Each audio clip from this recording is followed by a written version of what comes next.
Hello and welcome to the Kenneth Vercammen Law Office Legal Podcast. This edition we're looking at drug recognition evaluators in New Jersey based upon the state versus Olenowski case. And in particular, there was a memo issued by Judge Grant to other judges. It's the memo on admissibility of drug recognition experts, but it's a good idea for defense attorneys to carefully read that. So the memo is intended to provide guidance with regards to the Supreme Court's November 2023 decision in State versus Michael Olenowski, holding that drug recognition expert DRE testimony is sufficiently reliable and admissible as expert testimony in criminal and quasi-criminal matters, including DWI, subject to four limitations and safeguards. These limitations and safeguards are as follows. One, there's a 12-point procedure and that they have to follow in DWI cases.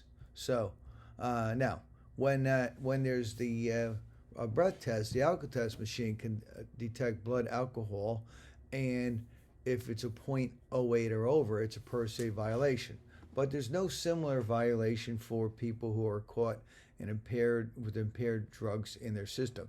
By the way, it doesn't have to be just illegal drugs. It could be legal drugs, even prescription meds.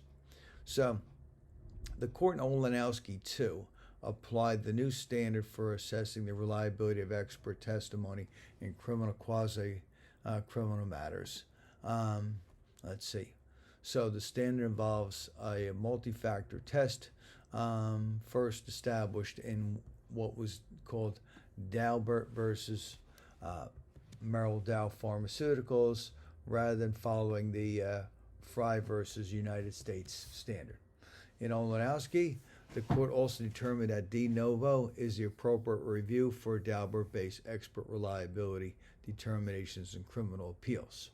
So, the Supreme Court held the DRE testimony may satisfy the Daubert standard subject to the following four major limitations and safeguards.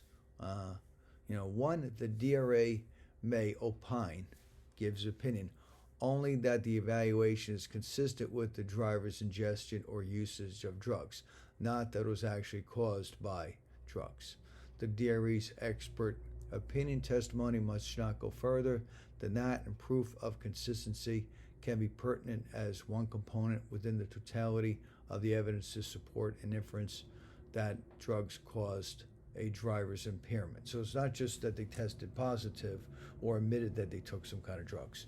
Two, if the state fails to make a reasonable attempt to obtain a toxicological report, then the DRE testimony must be excluded.